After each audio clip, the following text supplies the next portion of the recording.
धर्म प्रेमी भाइयों एवं सुशील बहनों, कहते हैं निशाने पे लगे उसे तीर कहते हैं, निशाने पे लगे उसे तीर कहते हैं, साहस से जिए उसे वीर कहते हैं, साहस से जिए उसे वीर कहते हैं। मिटा दे जो दुख दर्द दुनिया से, मिटा दे जो दुख दर्द दुनिया से, उन्हें वीर नहीं महावीर कहते हैं, उन्हें वीर नहीं महावीर कहते हैं।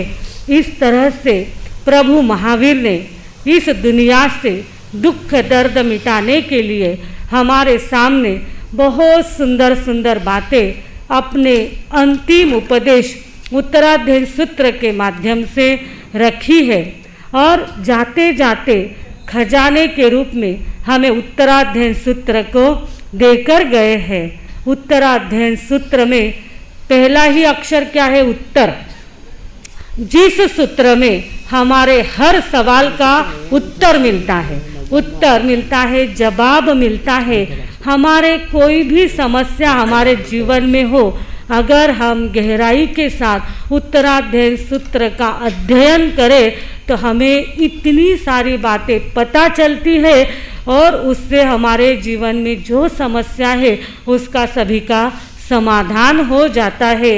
उत्तराध्ययन सूत्र में कथाएं भी हैं, इसमें वैराग्य की बातें भी है, कर्म संबंधी बातें हैं, लेशा बताई गई है, जीव सृष्टि अजीव सृष्टि सारा वर्णन इस हमारे उत्तराध्ययन सूत्र में आता है। इसको तो कितनी भी बार पढ़ो आप उसकी गहराई में चले जाओगे, क्योंकि ये उत्तराध्ययन सूत्र एक खजाना है। और जैसे सागर की अतल गहराई में हीरे माणिक मोती का खजाना बिखरा हुआ होता है और जो व्यक्ति उसको प्राप्त करना चाहता है उसको उसमें क्या लेनी पड़ती है? डुबकी लेनी पड़ती है।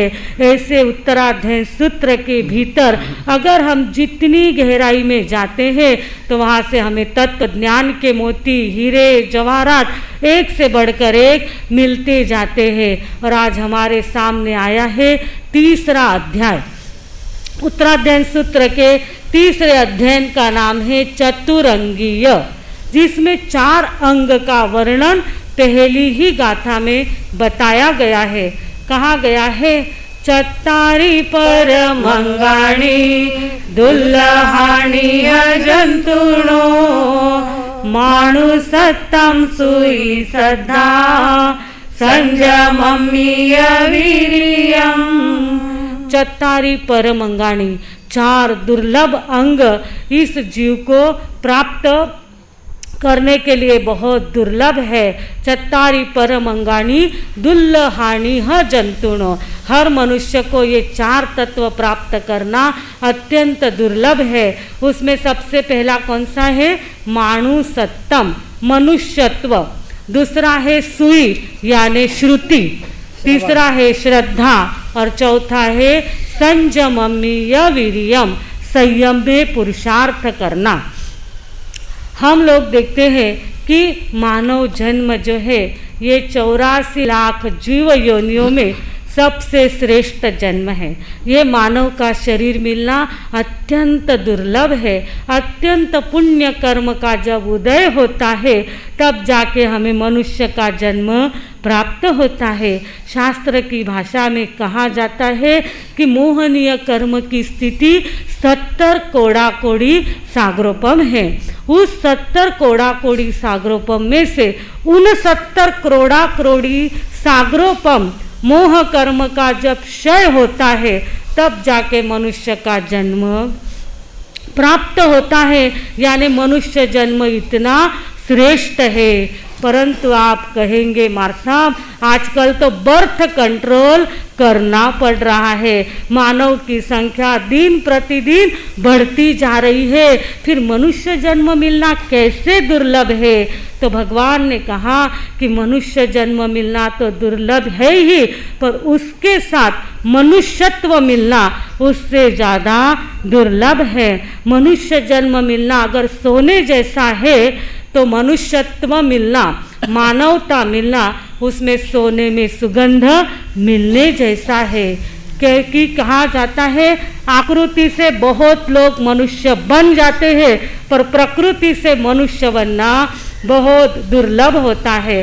क्योंकि हम देखते हैं आजकल पदार्थवादी मनोवृत्ति बढ़ रही है, सत्ता का, संपत्ति का आकर्षण बढ़ रहा है, और मनुष्य क्या कर रहा है, मनुष्य को 2 नंबर पर रख रहा है। मनुष्य की हत्या करने में भी दूसरे मनुष्य को तकलीफ होती नहीं है, देखते देखते मनुष्य की हत्या कर देता है। किसके लिए? सत्ता पाने के लिए, प्रॉपर्टी पाने के लिए। और लोग मनुष्य का जन्म धारण करते हैं, पर कुछ कुछ लोग मनुष्य का जन्म धारण करके उनके भीतर क्या होती है, दानव वृत्ति होती है। मनुष्य का जन्म तो ले लेते हैं, पर आगे जाके कौन बन जाते हैं, आतंकवादी बन जाते हैं, दहशतवादी बन जाते हैं, आगे जाके मानव बम बन जाते हैं। क्या बन जाते हैं? मानव बम बन जाते हैं, खुद भी मरते हैं और दूसरों को भी मार देते हैं। इस तरह से मनुष्य का इतना श्रेष्ठ जन्म प्राप्त किया, पर खुद भी मरते हैं और दूसरों को भी मारने का कार्य करते हैं। तो इनका मनुष्य जन्म क्या हो गया? इनको तो इतना सुंदर मनुष्य जन्म मिला, पर उन्होंने क्या कर दिया, मानवता की जगह दानवता को अपनाया और मनुष्य जन्म को व्यर्थ गवा दिया। कुछ कुछ लोग मानव जीवन को प्राप्त करके पशु जैसा जीवन जीते हैं, खाते हैं, पीते हैं, सोते हैं और व्यसन में पड़ जाते हैं। व्यसनों में अपना जीवन बर्बाद कर देते हैं और स्वयं भी दुखी होते हैं और घर वालों को भी क्या करते रहते हैं, दुखी करते हैं। ऐसे भी लोग दुनिया में होते हैं। परंतु कुछ कुछ लोग मनुष्य का जन्म धारण करते हैं और उनको क्या मिल जाती है, उसमें मानवता मिलती है, क्योंकि मानवता ही मानव का लक्षण है। मानव की पूजा कौन करे, मानवता पूजी जाती है। साधक की पूजा कौन करे, साधकता पूजी जाती है। मानव की कोई पूजा नहीं करता है, परंतु उसके भीतर जो उसका हृदय धड़कता है और उस धड़कने वाले हृदय में जो उसकी मानवता होती है, जो दूसरे के दुख को देखकर उसका हृदय पसीजता है, उसे ही सच्चा मानव कहा जाता है। जो दूसरे के दुख दर्द को देख के आगे बढ़ जाता है, वो मानव के रूप में क्या कहलाता है, दानव कहलाता है, शैतान कहलाता है। वह मानव नहीं होता है।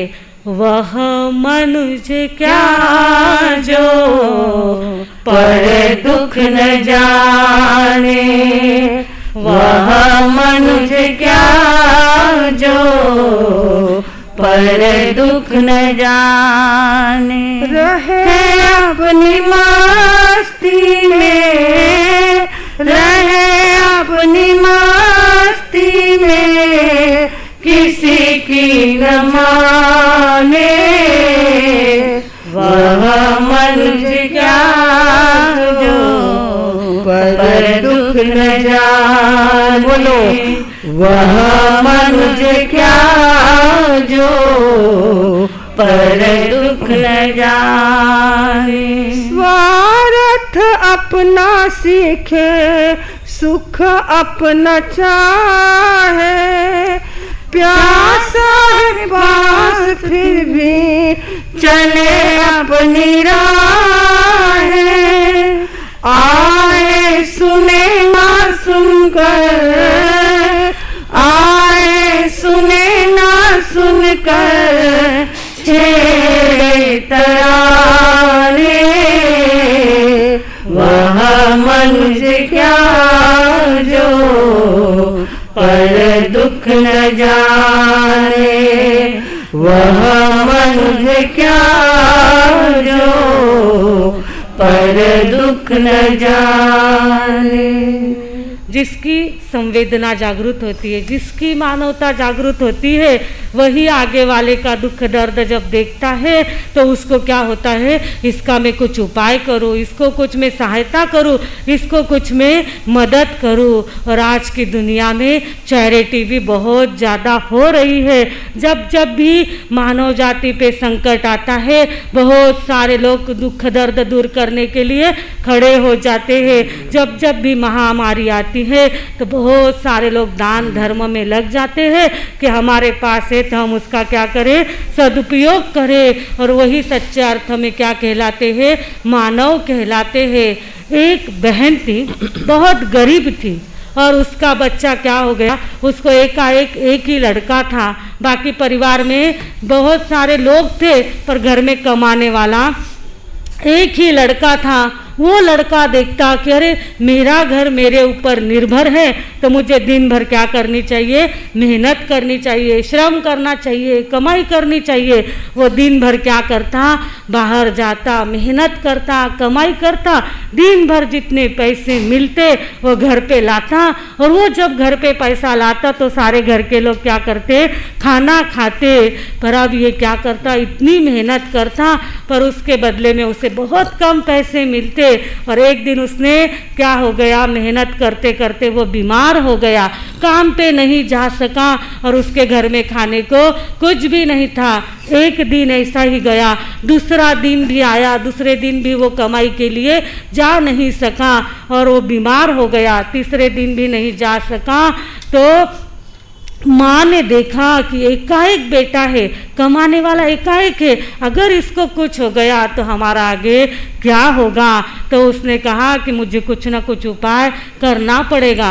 पड़ोस वाले लोग आए, पड़ोसी ने देखा कि बेटा बीमार पड़ा है तो एक ने सलाह दे दी। हमारे यहाँ बिना पूछे सलाह देने वाले बहुत लोग होते हैं, सहायता नहीं करते पर सलाह तो जरूर दे देते हैं। वो बहन आई बाजू वाली, उसने कहा कि बहन तुम्हारा बेटा 3 दिन से बीमार है, उसको क्या करना चाहिए, डॉक्टर को दिखाना चाहिए। वो बहन समझती है कि मुझे इसको डॉक्टर को दिखाना चाहिए पर मेरे पास कुछ फीस हो देने के लिए तो मैं डॉक्टर को दिखाऊं, इसके मेरे पास तो कोई पैसा ही नहीं है। परंतु बहन ने क्या सलाह दे दी कि इसको क्या कर, डॉक्टर को दिखा। दूसरी आई, उसने कहा इसको बादाम का हलवा खिला, थोड़ी इसको क्या हो जाएगी, ताकत आ जाएगी। तीसरी आई, उसने कहा इसको क्या कर, खीर खिला, थोड़ी दूध की खीर खिला तो इसमें थोड़ा सा ताकत का संचार हो जाएगा। बहन ने कहा कि तुम बहुत सलाह दे रही हो पर किसी ने कुछ भी लाके वहाँ पे दिया नहीं। आखिर उस बहन ने सोचा कि सलाह देने वाले बहुत हैं पर सहयोग देने वाला कोई नहीं है, आखिर मेरे घर की परेशानी मुझे ही दूर करनी चाहिए। तो उसके गले में एक पोत थी और उसमें इतना सा सोने का पत्रा था। वो लेके वो डॉक्टर के पास गई और डॉक्टर को कहा कि कृपा करो और मेरे घर पे पधारो, मेरे बच्चे को देखो और मेरे बच्चे की बीमारी को दूर करो। मेरा एकाएक बेटा है, वो अगर चला गया तो मैं क्या करूँगी। डॉक्टर भी बहुत करुणा से भरे हुए थे। वो घर पे आए और घर पे आने के बाद उन्होंने घर का वातावरण देखा तो समझ गए कि तन की अपेक्षा से मन की बीमारी इनको है। इसके शरीर में भूख है और सबसे ज़्यादा बीमारी कौन सी है, गरीबी की बीमारी है। तो डॉक्टर ने देखा, कुछ दवाइयाँ लिख के दी, क्योंकि डॉक्टर आए हैं तो दवाइयाँ कुछ दे तो ही पता चलता है कि डॉक्टर ने हमें ठीक होने के लिए कुछ दिया है। तो डॉक्टर ने कुछ दवाई लिख के दी और साथ में अपने जेब में हाथ डाला और जेब में जितने पैसे थे वो सारे पैसे निकाले और उस लड़के के हाथ में दे दिए। वो 1700 रुपये थे, उस समय की बात है, 1700 रुपये थे। सारे पैसे उस बच्चे के हाथ में दे दिए। कहा दवाई तो आप इससे मंगाओ ही, कुछ खाने का मंगाओ और साथ में ये पैसे ले लो, ये आपको सबसे ज़्यादा काम आने वाले हैं। और वो पैसे को जब उस लड़के ने देखा तो उसके भीतर भी क्या हो गया, चमक आ गई, आशा का संचार हुआ।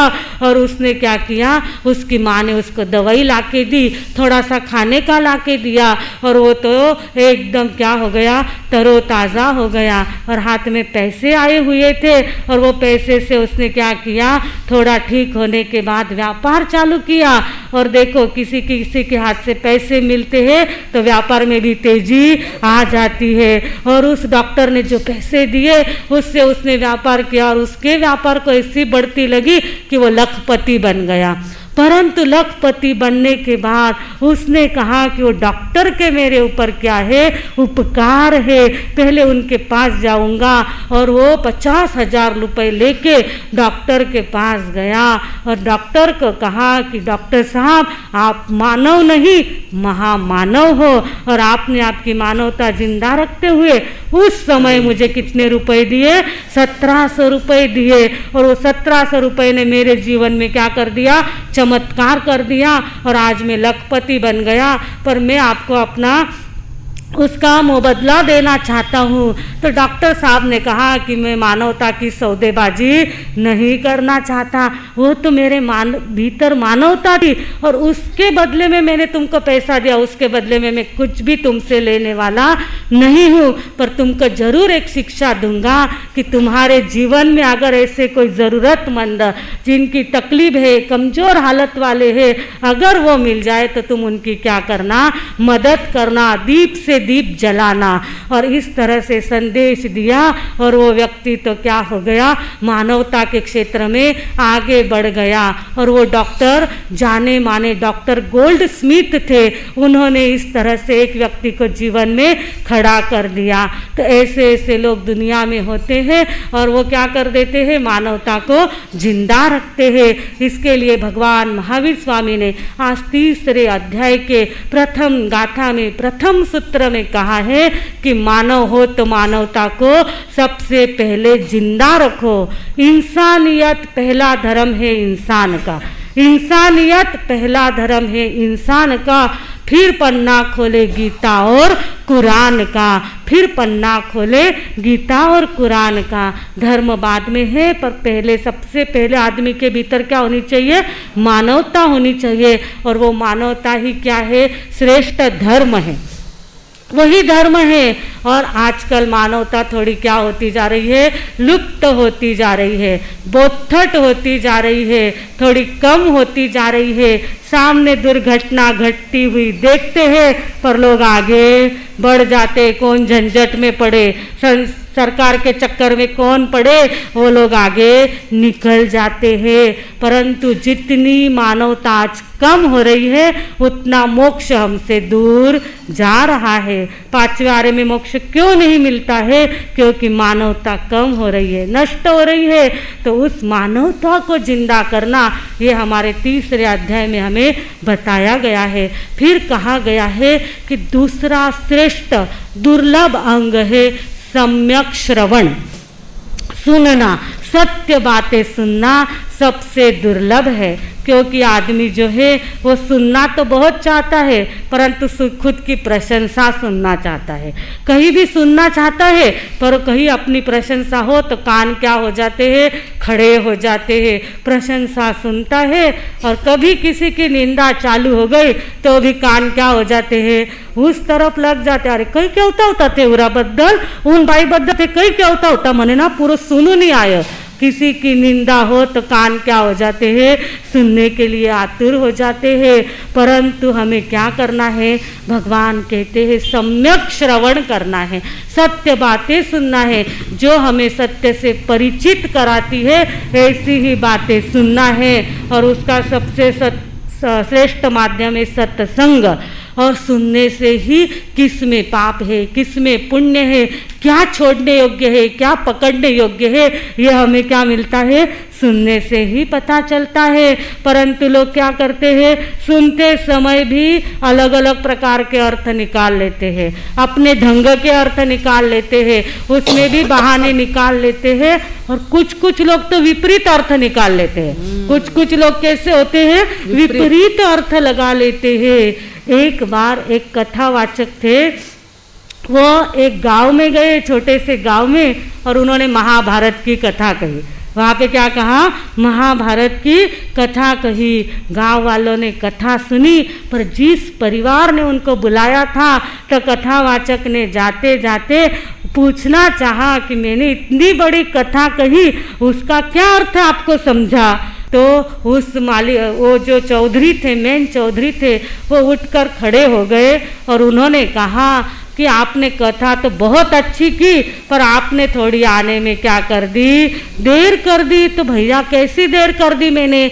तो कहा कि आपने क्या कहा कि महाभारत में युधिष्ठिर ने क्या कर दिया था कि जुए में अपने पत्नी को भी दांव में लगा दिया था। ये बात मुझे पता ही नहीं थी। अगर ये पहले मुझे पता होती तो मैं भी अपनी पत्नी को क्या कर देता, जुए में दांव में लगा देता। तो उनकी पत्नी बाजू में ही बैठी थी, उनको पूछा, चौधरानी जी आपने क्या सुना, क्या समझा, आपको क्या ध्यान में आया? तो कहा कि अब तो मैं बुढ़िया हो गई। क्या कहा? आपने आने में देर कर दी, अब तो मैं बुढ़िया हो गई। आप पहले आते, महाभारत की कथा सुनाते, तो मैं भी द्रौपदी की तरह पांच पति करके सती कहलाती, मैं भी क्या कहलाती, सती कहलाती। इस तरह से अर्थ निकाल लिया। और फिर बच्चों को पूछा कि भाई माँ बाप ऐसे, तो बच्चों को भी थोड़ा सा टेस्ट किया जाए, उनको भी पूछा था। तो उनको पूछा, भाई बच्चों को पूछा आपने क्या अर्थ ग्रहण किया? तो कहा आपने थोड़ी सी देर ही कर दी आने में, अभी अभी हमारे प्रॉपर्टी के बंटवारे हुए। आप अगर पहले आते, ये कथा पहले सुना देते, तो जैसे दुर्योधन ने पांडवों को 1 इंच भी जगह नहीं दी, वैसे हम भी अपने भाइयों को कुछ भी नहीं देते और सारी प्रॉपर्टी अपने पास ही रख लेते। कथावाचक ने सर को हाथ लगाया, ये मैंने कथा सुनाई, पर इसमें से इन्होंने भी कथा ही कर ली है, कथा का विपरीत अर्थ लगा लिया है। ऐसी कथा सुनाने से कोई मतलब नहीं है। तो इस तरह से लोग क्या कर लेते हैं, विपरीत अर्थ निकाल लेते हैं और अर्थाचा अनर्थ आणि भागवताचा चिंध्या हो जाती है। तो इसके लिए सुनते समय सम्यक श्रवण होना चाहिए, सत्य बातें ही सुननी चाहिए। और सुनने के बाद तीसरा दुर्लभ तत्व बताया, श्रद्धा। उसके ऊपर श्रद्धा जमनी चाहिए। हम लोग सुन तो बहुत लेते हैं, पर हमारी जो सत्य धर्म के ऊपर श्रद्धा जमनी चाहिए, वो अभी तक पूरी जमी नहीं है। अगर जम जाती तो हम यहाँ पे रहते ही नहीं। श्रद्धा बहुत जरूरी तत्व है। और जो श्रद्धा रखता है किसके ऊपर, सत्य बातों के ऊपर श्रद्धा रखना। कहीं पर भी, कहीं पर चेन निकल रही, सोने की चेन निकल रही है, तो ऐसे लोगों पे श्रद्धा नहीं रखना। जो गंडा देते हैं, ताबीज देते हैं, अंधश्रद्धा में उलझाते हैं, ऐसे लोगों के कभी भी श्रद्धा नहीं रखनी है, क्योंकि ये श्रद्धा हमें भटकाने वाली है। और जो सत्य बातों के ऊपर श्रद्धा रखते हैं वो क्या हो जाते हैं, संसार से पार हो जाते हैं। क्योंकि कहा गया है, श्रद्धावान लभते ज्ञानम। जो सच्ची श्रद्धा रखता है उसे ही ज्ञान की प्राप्ति होती है। और श्रद्धा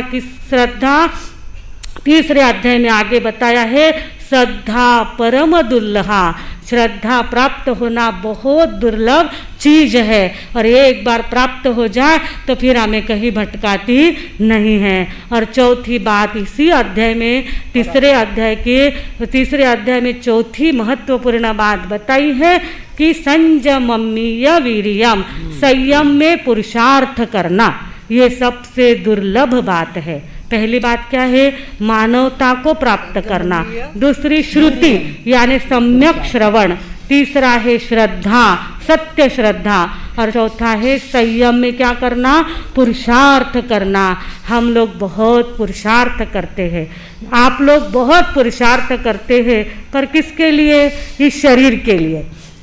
शरीर की सुख सुविधा जुटाने के लिए रात दिन परिश्रम चल रहा है। व्यापार धंधा भी किसके लिए चल रहा है कि अपनी घर गृहस्थी अच्छी चले, परिवार के लोग अच्छे रहे, सब कुछ अच्छा चले। इसके लिए हम क्या करते हैं, बहुत पुरुषार्थ करते हैं। भाई लोगों को कहो कि व्याख्यान में आओ तो कहते मार साहब अभी तो दिवाली का समय है, सीजन का समय है, हमको तो मरने की भी फुर्सत नहीं, तो व्याख्यान में कहाँ पे आए। बहुत पुरुषार्थ करते हैं लोग, वो भी ज़रूरी है, वो भी ज़रूरी है। जीवन चलाने के लिए पुरुषार्थ करना, आजीविका चलाने के लिए पुरुषार्थ करना वो ज़रूरी है। पर भगवान उसके आगे कहते हैं कि बाह्य पुरुषार्थ करते करते आंतरिक पुरुषार्थ की तरफ भी आप अपना व्यवहार करते करते भी ध्यान दे सकते हैं। आपको आंतरिक पुरुषार्थ क्या करना है? तो भगवान महावीर स्वामी ने कहा है कि क्रोध कम करने के लिए पुरुषार्थ करो, अभिमान कम करने के लिए पुरुषार्थ करो। जब अंदर में लोभ कपट का जन्म होता है, उस लोभ को कम करने के लिए भगवान की याद करो और उस लोभ को कम करो। कपिल केवली का अध्याय कल आने वाला है। कपिल केवली ने अपने लोभ को दूर करने के लिए पुरुषार्थ किया। हमारे हरिकेशी मुनि ने क्रोध कम करने के लिए पुरुषार्थ किया। हमारे बाहुबली जी ने मान कम करने के लिए पुरुषार्थ किया।